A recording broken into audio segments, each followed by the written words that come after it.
Welcome indeed to Germany and to Berlin, home of Tempelhof Airport.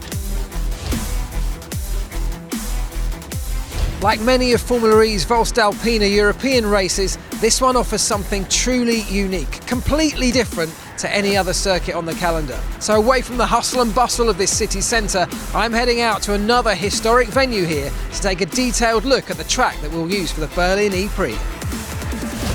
Well, here we are at the Tempelhof Airport site, a venue steeped in history and I'm sure the keeper of some amazing untold stories over the years. But as the penultimate round of the Voestalpine European races, Formula E comes here looking to create its own stories. And I'm going to take you on a lap of this truly amazing circuit. So what do you do when you've got a completely blank canvas with which to create a racetrack? Well, Formula E have worked hard to come up with a layout that provides a number of unique challenges for teams and drivers and provides a great spectacle for fans. I'm standing on what will be the start-finish straight. This enormous troop-carrying aircraft behind me will be wheeled out the way as the transformation of this venue begins.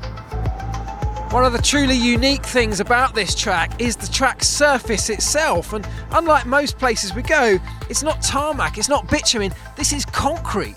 And it's old concrete, it's rough, it's abrasive, it chews up tyres, it overheats them as the cars push around a lap. And the biggest advantage comes to those who get a handle on managing that tyre wear and that tyre temperature over and above those who don't.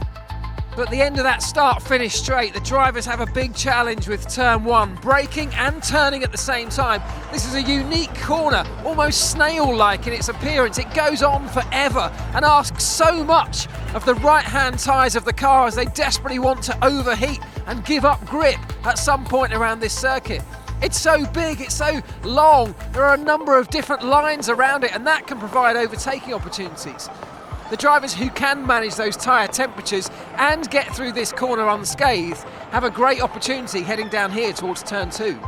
So after exiting the right-handers of turns 2 and 3 back there, we enter another unique feature of this racetrack, the tunnel, an indoor section going through Formula E's E-Motion Club, the VIP hospitality suite, giving race drivers and fans a truly unique experience.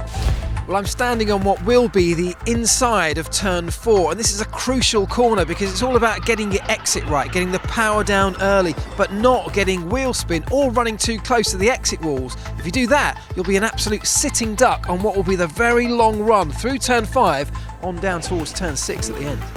Turn 6 is a great example of what can be achieved when you have very few restrictions on circuit design. Hugely wide on entry, massive braking zone means it's a great overtaking opportunity, but then the exit massively wide as well. This is a great corner.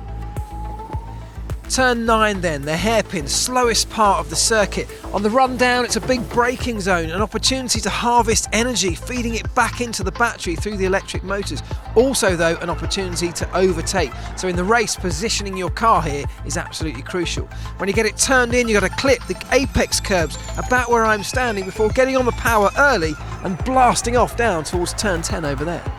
Well, this is what will be turn 10 and the final corner on this short lap. The exit out of here is absolutely critical because it leads back onto the start-finish straight. Pit lane entry is just around the corner here as well. I just want to look at this racetrack surface again because it's so unique. You can see how rough it is. The aggregate here built up of lots of tiny little stones. And what happens is over the course of a race is that bits of rubber from the tyres start to build up in the gaps between these stones, creating a layer of rubber that offers more and more grip as the race goes on. But at the same time, little pieces of rubber, tiny balls of rubber that we know in motorsport as marbles, start to be shed from the tyres, scattered out towards the outside of each of these corners, meaning that later in the race there's sometimes only one very narrow racing line that the drivers have to stay on. Get off that and it can be incredibly slippery. So clearly another very different circuit on the calendar, this one. In the past we've seen the traditional form guide absolutely ripped up and thrown out the window here. But who's going to do it this time? Who's going to get to grips with the challenges of the tyres around this place?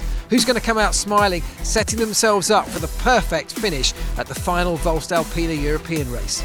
Let us know in the comments.